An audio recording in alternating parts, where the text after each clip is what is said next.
7명이 6명 하는 거는 분명히 야당의 의견을 반영하기 위한 거거든요. 근데 지금처럼 사실은 미래통합당은 이 공수처 자체에 반대하는 거예요. 그러니까 어차피 추천을 안 할 가능성이 많죠. 그러면 이 구성 자체가 안 되는 거예요. 그럼 그렇게 어떻게 할 것인가? 저는 뭐 논의를 해봐야 되는데 저는 뭐 개인적인 의견입니다. 당의 입장은 아닌데요. 7명 중에 5명 찬성 정도면 과반 넘는 거거든요. 그렇게 못할 이유도 없다라고 봅니다.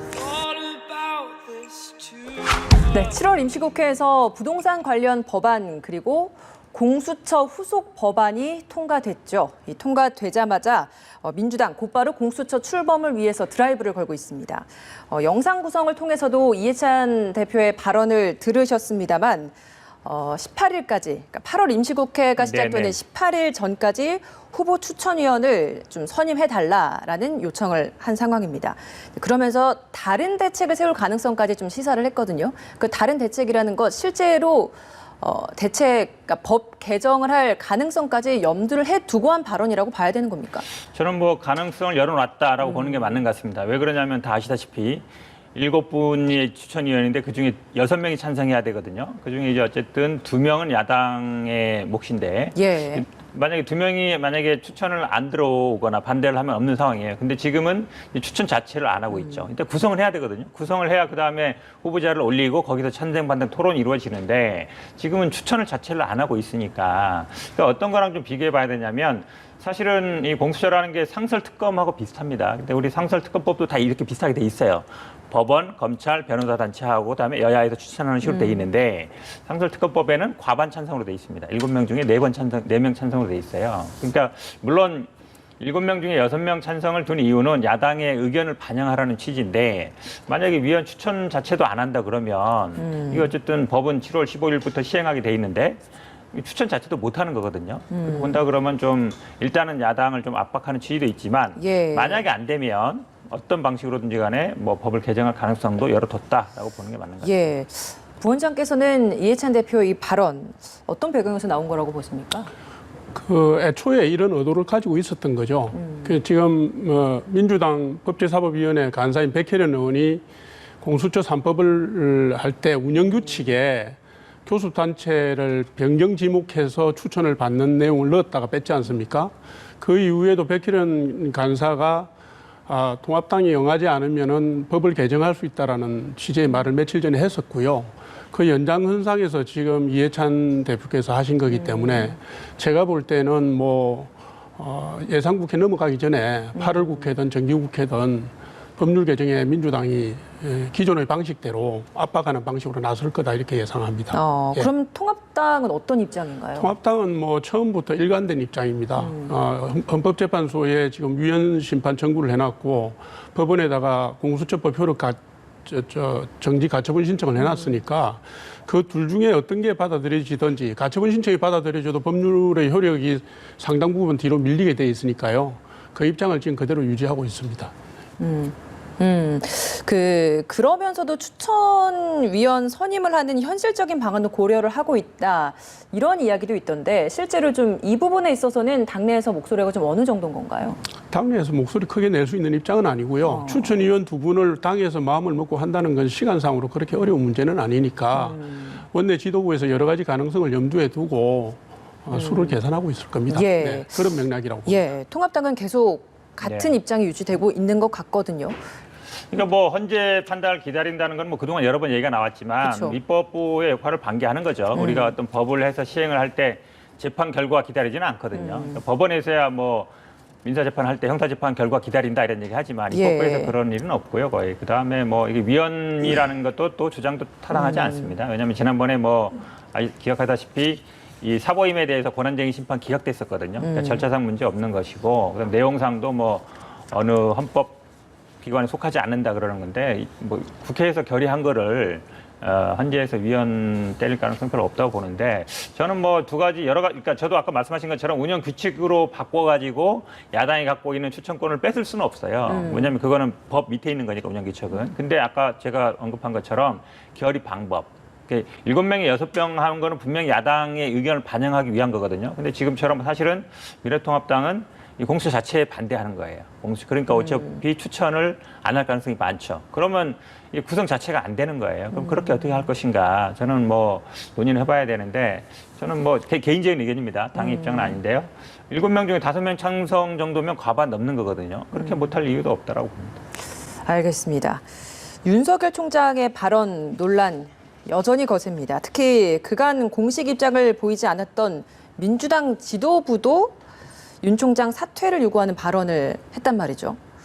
이런 민주당 지도부의 첫 공식 반응 좀 어떻게 들으셨습니까? 일단은 당 차원의 뭐 공식적인 입장은 아니고요. 아마 서른 최고위원의 뭐 개인적인 의견으로 봅니다. 아, 그래요? 그러니까 최고위원회의에서 나온 발언이었는데도 그래도 어쨌든 개인 대변인이나 뭐 발언입니까? 당대표가 얘기하는 건 당의 공식적 입장이라고 볼 수 있죠. 근데 이제 서른 최고가 그동안 어찌 보면 좀 이렇게 조금 더 세게 얘기했던 측면이 있는데요. 왜냐하면 이게 이미 이제 윤석열 검찰총장은 야권의 유력한 대권 후보로 돼 있죠. 그리고 또 임기가 보장돼 있습니다. 그러니까 여당에서 이분을 계속 키워줄 필요는 없다고 봐요, 저는. 그리고 검찰총장이 정치의 중심에 들어오는 건 안 좋은 겁니다. 우리가 큰 틀에서 보면 결국은 정치적 중립성이 중요하잖아요. 그러니까 수사 이외의 다른 내용으로 지금 뭐 정치 논쟁은 필요는 없는데, 물론 저도 이 발언 자체는 잘못됐다고 봅니다. 왜냐하면 예.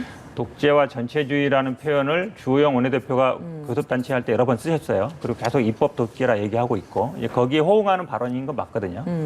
그렇다 해도 일단 임기 보장돼 있고, 그다음에 이미 이제 뭐 통합당에서는 뭐 환영 논평도 내면서 어찌 보면 이제 정치 영역으로 조금씩 들어오고 있는데, 그거를 우리 여당에서 굳이 더 잘 되게끔, 아니면 더 어찌 보면 지지율을 올리게끔 할 필요는 없다라고 봅니다. 근데 이렇게 이제 비판적인 말을 하고 어찌 보면 윤석열 총장 때리기에 나서는 그것 자체가 윤 총장을 더 키우는 것이다, 이런 그런 면도 분석도 좀 있다고 있거든요. 봐요. 그러니까 왜냐하면 지금 어찌 보면 본인은 사실은 검찰총장은 수사 이외에 다른 어떤 정치적인 거는 사실 못하게 돼 있어요. 그게 어찌 보면 정치적인 중립성이라는 거 아니겠습니까? 근데 이제 본인 스스로 이제 정치적인 발언을 하고 있죠. 그리고 여론조사에도 그전에는 빼달라 그랬는데 지금 빼달라 말도 안 해요. 그거를 본인의 어느 정도의 배경으로 삼고 있는 거예요. 이 수사라든지 이런 것들에 대해서.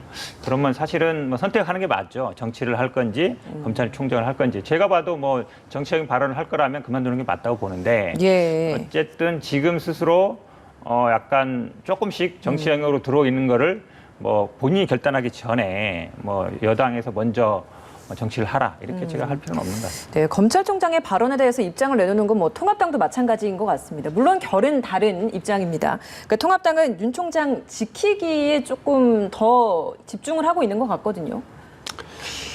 지키기라기보다는 지금 말씀하신 것처럼 뭐 검찰총장 임명 이후에 수개월 동안에 민주당과 정부에서 계속 문제 삼으니까 윤 총장의 그 존재감이 계속 부각되어 온 거죠.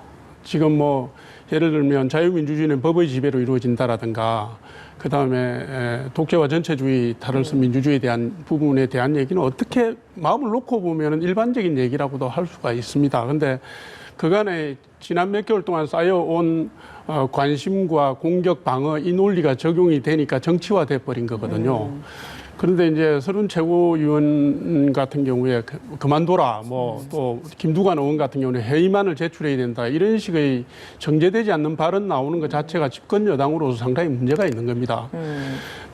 지난 정부 때 보면요, 그 정권이 검찰로부터 수사를 받았다고 해서 보복에 나선 경우는 없습니다. 김영삼 대통령 때도 차남 문제가 있었고, 김대중 대통령 때도 이남 삼남이 구속됐었고요. 노무현 대통령 때도 형이 수사 대상이 되고 문제가 있었지만 검찰을 향해서 이 정도로 압박한 경우는 없거든요. 예. 압박 자체가 윤 총장의 존재감을 키우고 윤 총장이 헌법상의 역할을 다하고 직임을 제대로 하는 것이 검찰의 독립이나 사법부의 개혁과 관련된 상황으로 비춰질 만큼 상황이 진전되다 보니까 통합당이 검찰총장에 대한 통상적인 의미에서의 지지나 지원을 하고 있는 것이라고 저는 봅니다. 제가 한마디 좀 추가하면요. 예. 사실은 이제 검찰이 과거와 같은 권한을 행사하기는 이제 거의 불가능해요. 이제 공수처가 나오면 아마 특수부수사는 거의 없어질 것이고, 검경 수사권을 아마 이 법이 시행되면 6가지 아마 이런 범죄 말고는 직접 수사권이 없습니다. 그러니까 어찌 보면 검찰이 지금과 같은 권한을 행사하는 건 거의 불가능한 시점이에요. 어찌 보면 그런 분기점에서 나름대로의 뭐 검찰총장으로서의 뭔가 지키고 싶은 그런 생각이 있는 것 같은데요. 제가 보기에는 이제 검찰이 제자리 찾기 할 때가 됐다. 그러니까 제가 보기엔 수사는 경찰이 하고 그다음에 공판, 어찌 보면 뭐 재판은 검찰이 하는 그런 시대의 분기점에 왔다고 보는데 그거에 대한 아마 검찰의 마지막 저는 뭐 약간 항변이라든지 그런 취지가 좀 있다고 봅니다. 통합당이 이 공수처 출범 참여에 좀 지지부진한 게 윤석열 총장 5호, 그러니까 윤 총장 지키기라는 표현들을 뭐 언론에서는 많이 사용을 하고 있는데 이것과 좀 일맥상통하는 상황이라고 이해를 하면 되는 겁니까? 윤석열 총장하고 연결시키는 건 너무 나간 거고요. 예, 지금 공수처는 처음에 작년에 4+1을 통해서 패스트트랙에 올릴 때부터 논란이 됐던 부분입니다. 예. 왜냐하면 통합당 내에서도 1호 공수처 대상이 윤석열 총장이 될 것이다 이런 표현을 또 하고 있거든요. 네네. 처음부터 예상됐던 거고 공수처 문제를 여당의 인사들이 언급할 때 윤석열 총장이 1호가 될 거란 얘기를 하신 분들도 있습니다. 공수처는 지금 옥상옥이라는 문제가 제기되어 왔고 그다음에 헌법에도 위헌 요소가 있다라는 전문가들의 지적이 있었기 때문에 그 윤석열과 공수처 문제를 곧바로 연결시키는 건 무리지만 검찰의 독립성이나 사법부 개혁과 비추어 볼 때는 공수처가 좀 무리가 있다 이런 입장을 견지하고 있는 것입니다. 예, 알겠습니다. 여론조사 결과 하나만 좀 다뤄보겠습니다. 통합당과 민주당 여론조사 결과인데 좀 화면으로 좀 보여주시면 보면서 같이 좀 질문을 드려볼게요. 민주당이랑 통합당 지지도 격차가 0.8%포인트로 굉장히 많이 좁혀졌습니다. 민주당이 35.6%, 통합당이 34.8%입니다. 민주당은 이런 결과들 좀 어떻게 좀 지금 해석을 하고 계신가요? 굉장히 어쨌든 그전에는 사실은 민주당 지지율이 떨어져도 미래통합당 지지율이 오르지는 않았어요. 근데 지금 보면은 민주당 떨어진 것보다 더 이제 미래통합당이 오르고 있거든요. 아마 여론조사 수치 결과 보시면 아시겠지만 30, 40대 여성 이런 분들이 어쨌든 지지율이 많이 떨어지고 있습니다. 다 뭐 이해하다시피 박원순 오거돈 문제도 있고요. 특히 이제 부동산 문제에 최근에 이제 많이 이제 영향을 미치는 것 같습니다. 하지만 사실은 지지율은 이제 오르기도 하고 떨어지기도 합니다. 저희들도 어쨌든 그 정책의 일관성이 굉장히 중요하다고 봐요. 이렇다고 해서 물론 지금 논란이 많습니다. 임대차 3법이라든지 부동산법이라든지 이게 과연 누구를 위한 거냐 또 있지만 저희 당 입장에서는 아마 이게 쭉 가져왔던 소신이에요. 아마 좀 이게 계속 조금 당장은 지금 눈앞에 효과는 나타나지 않지만 좀 시간이 지나다 보면 임대차 그러니까 전세금이라든지 아니면 부동산 가격 같은 거는 좀 정리될 걸로 보고요. 젠더 문제 이 부분도 사실 민감한 부분이지만 저희들이 어쨌든 뭐 당내 어쨌든 감찰 기구도 만들고 이러면서 조치를 차근차근 취해 나갈 것이고요. 또 지금 예. 아마 지자체장, 지역구 의원들의 약간 반발, nimby 아니냐 이런 분도 사실은 겸허하게 받아들일 수밖에 없어요. 왜냐하면 임대주택 들어가는 거를 별로 싫어하는 거거든요. 자기 지역에 임대주택 많이 들어오는 것들에 대해서. 그래도 어쨌든 정부의 그렇다고 해서 우리가 다 주택을 다 분양시킬 수는 없는 거잖아요. 청년이라든지 신혼부부라든지 이런 분들은 임대주택 공급해야 되는 거거든요. 그래서 본다 그러면 그 지자체 단체장이나 그 지역 의원들도 정부 정책에 따라주는 게 맞다. 그리고 어쨌든 이런 협의를 통해 나가면서 어쨌든 공급 대책 이번에 처음 나온 거기 때문에 추가적으로 저는 뭐 대책도 더 나올 수 있다고 봅니다. 차근차근 예. 정책으로 승부를 걸어 나가겠습니다. 예. 예, 지금 민주당의 지지율 빠지는 거는 여러 언론들이 그동안 보도를 해왔습니다. 예를 들어서 오거돈 박원순 문제, 성비위 문제 나왔을 때 20대 여성들이 떨어진다는 얘기가 있었고 부동산 정책의 최초 버전이 나왔을 때도 3040의 박탈감 문제가 나왔고요. 지금 부동산 정책은 사실 아무도 만족할 수 없는 형태로 가고 있거든요. 다주택자든 1주택자든 전세든 월세든 다 불만입니다. 근데 이 부분들을 겸허하게 지금 민주당이 받아들이지 않고 있기 때문에 이런 문제가 벌어진 거고 부동산 문제에 더해갖고 행정수도 문제까지 엎어지면서 수도권에서 이게 민심의 동요가 일어난 측면들이 있습니다. 다만 미래통합당 입장에서는 미래통합당이 잘해서 지금 저런 결과가 나온 게 아니기 때문에 지나친 기대나 희망을 갖는 것은 오히려 병이 될 수 있다 이런 조심스러운 진단을 해봅니다. 예.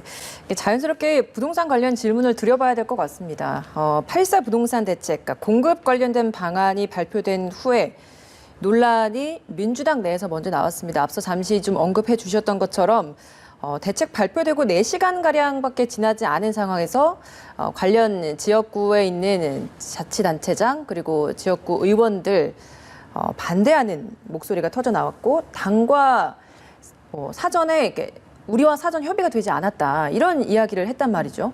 그러니까 이런 부분에 있어서 당과 정부에서는 곧바로 조금 진화를 하는 입장들을 여러 개 발표를 하고 있는데 차차 그러면 이런 식으로 입장을 발표를 하고 나면 좀 진화될 수 있는 상황이라고 보고 계시는 건가요? 썩 좋은 모습은 아니죠. 왜냐하면 정부의 또 대책을 사실은 그동안 이제 공급 대책은 거의 없었거든요. 그러니까 수요를 어찌 보면 좀 제어하는 다들 특자를 제어하는 방향이었는데 처음으로 이제 공급 대책을 내온 건데 어찌 보면 뭐 진짜 있는 땅 없는 땅 다 찾아가지고 이제 했다라고 보는 게 맞거든요. 서울에 뭐 그린벨트 해제하지 않는 한 땅은 없잖아요. 그럼 재개발, 재건축밖에 없는데 그래서 이제 재건축 좀 규제를 완화하고 층수 사실은 35층 갇혀 있었는데 50층으로 올리고 250%를 500% 늘린 거기 때문에 이것도 어찌 보면 굉장히 민감한 부분이에요. 특히 강남 집값을 건드릴 수 있는 부분이었는데 이제 임대주택을 짓겠다고 이제 태릉 골프장이라든지 아니면 뭐 과천이라든지 이런 분들을 이제 했던 것 같은데 저는 뭐 부동산 정책을 하면서 그 지역 단체장이라든지 의원들하고 물론 상의는 해야 되겠지만 100%또 그분들이 동의를 받아야 되는가 이런 문제는 있어요. 왜냐하면 국민 전체의 이익으로 봤을 때는 어딘가에는 또 지어야 되거든요. 임대주택을 또 지어야 돼요. 그리고 어쨌든 땅이 있는 데를 지어야 되기 때문에 이분들이 말씀처럼 우리가 강남에 희생되는 거 아니냐. 강남에 지을 땅이 없죠. 예를 들어 그린벨트 해제하지 않는다면 그럼 어쨌든 국가가 갖고 있거나 아니면 뭐 골프장이나 이런 데들은 유유부지로 있는 거거든요. 그러니까 저는 태릉 골프장 해제하면서도 왜 그린벨트를 해제하느냐. 근데 태릉 골프장을 그린벨트로 인식하는 사람 많지 않을 거예요. 오히려 용도가 골프장인 거죠. 그러니까 거기에 공공임대주택을 짓는다. 이거 자체가 문제인 거거든요. 주변 집값이 떨어진다는 인식인데 저는 교통 대책이라든지 아니면 가구 수를 좀 줄인다든지 친환경적으로 개발한다든지 그런 방향으로 충분히 협의가 가능하다고 봅니다. 근데 정부 정책을 발표하고 바로 그 해당 의원이나 뭐 단체장들이 반대 입장을 표명하는 건 저는 적절하지 않다고 봅니다. 예. 하실 말씀 있으실 것 같습니다. 그 정부 정책 공급 대책이 늦게라도 나온 건 그나마 다행이라고 생각은 합니다. 그런데 이게 그 대상이 되는 지방자치단체와의 기초적인 협의도 안 돼 있고요. 내용은 또 공공개발을 위해서 끌어내야 될 민간조합 단지들을 유인할 수 있는 내용이 전혀 없습니다. 그래서 이게 시장성으로 보나 행정의 집행력으로 보나 양방향으로 다 문제가 있는 거거든요. 8.4 요번에 대책의 핵심은 말하자면 공공성과 이익 한수에 맞춰져 있는데 늘어난 용적률의 70%를 내놔라. 그다음에 기대 수익률의 90%를 환수하겠다. 뭐 이렇게 되면 민간 분야에서 누가 들어가겠습니까? 그러니까 공급 대책이라면서 민간이 참여할 수 있는 부분을 막아놨기 때문에 또 나중에 이 문제를 보완할 땜질식 처방이 나오는 거예요. 뿐만 아니라 그 이후에 지금 보면 전월세 전환율 4%를 낮추겠다 법률적으로 또 지방단체나 정부가 전월세 가격을 표준화시켜서 법률적으로 제시하겠다. 이런 시장 구조 자체를 정부가 지락펴락하고 해체하는 식의 이런 설익은 대안들이 나오고 있고요. 뿐만 아니라 그 민주당 의원들이 집값이 올라가면 어떠냐, 세금만 거두면 되지라든가 서민들에게는 월세가 낮다 이런 식의 중구난방식의 의원들의 발언이 국민들의 가슴에 상처를 주고 부동산 정책에 대한 국민들의 이해를 더 어렵게 만들게 하고 있습니다. 제발 민주당이 정돈된 입장을 내주면 좋겠다 이런 생각을 갖고 있습니다. 예, 이런 정돈되지 않은 표현들 혹은 불협화음 이런 것들이 국민들에게 좀 혼선을 줄 수 있다라는 지적을 해주신 것 같은데 네네네. 여기에 대해서는 어떤 입장이신가요? 저는 근데 이 논쟁은 필요하다고 봅니다. 예를 들어서 전세나 월세, 사실은 전세 제도가 계속 유지돼야 되느냐 이 부분도 물론 있는 거고요. 저도 예를 들어서 월세도 괜찮다. 전세는 선악의 문제 아니다 이렇게 보지는 않아요. 그래도 월세 살다가 전세 살다가 집 사는 게 어찌 보면 서민들이 사는 방식이기 때문에요. 그래도 사실은 그럼 말씀하신 것처럼 전세를 월세로 전환할 때 얼마를 받아야 되느냐, 그걸 마음대로 할 수 있느냐, 그건 아니라고 봐요. 그러니까 우리나라에서 갖는 집값, 부동산이 갖는 민감성이라는 이거는 어느 정도 들어가 있는 겁니다. 그렇기 때문에 우리가 분양할 때도 마음대로 하지 않고 청약 점수 쌓아서 분양하잖아요. 그러니까 그동안 수십 년간 된 제도인 거기 때문에 말씀하신 것처럼 약간 혼선 이런 부분들은 저는 약간 건강한 토론일 수도 있다라고 보고요. 저는 국가와 지자체 간에도 마찬가지고 여야 간도 마찬가지라고 봅니다. 그래서 부동산은 한 정부의 문제는 아니에요. 그러니까 이런 논의는 많이 이루어졌으면 좋겠고 저는 통합당이 좀 더 대안을 냈으면 좋겠다 이런 생각이 들어요. 그러니까 지금은 이제 반대만 하고 있잖아요. 예를 들어서 그린벨트를 어떻게 하자든지 아니면 뭔가 어떤 뭐 재개발을 더 활성화하자든지 뭔가 대안을 제시하면서 대책을 내놨으면 좋겠다 이런 생각도 하고 있습니다. 아니 알겠습니다. 전월세 예, 말씀하십시오. 예를 들면 전월세 전환율을 4%에서 3%나 2% 낮추겠다 그러면 그 기준 가격을 정부나 지방자치단체에서 고시를 해야 될 거 아닙니까? 그러면 지자체별로 서울 수도권 지방별로 주택 가격에 대한 일반적인 기준을 산출해야 되는데 이런 식으로 정부가 시장의 집값이라든가 사물의 가격에 정부가 개입하기 시작하면은 행정력으로 감당할 수 없는 상황이 올 수가 있고요. 그다음에 그 과정에서 그 혼란 때문에 서민들이 가슴에 멍이 듭니다. 그 문제 때문에 시장 교란을 걱정해서 드리는 말씀이지. 한 말씀 드리면요. 우리 임대차 보호법에는 다 정하고 있습니다. 우리 아시겠지만 최선순위 보장 같은 게 있어요. 아무리 저당권이 있어도 얼마까지는 보장을 해준다. 이게 또 지자체별로 다릅니다. 그리고 우리 교통요금 지자체별로 정하죠. 그렇다고 뭘 하지 않거든요. 그러니까 주택 부분에 있어서도 이미 인상률이라든지 전세 월세 전환할 때 뭐 20분의 1 이런 거는 어느 정도 다 기존에 그렇게 하고 있는 거예요. 새롭게 들어온 제도는 아닙니다. 권고지 강제 집행은 아니지 않습니까? 20분의 1 이내에 그러니까 전세 월세 전환할 때 그런 건 이미 그 내에서 지자체 정하게 있는 게 현재 법에도 있습니다.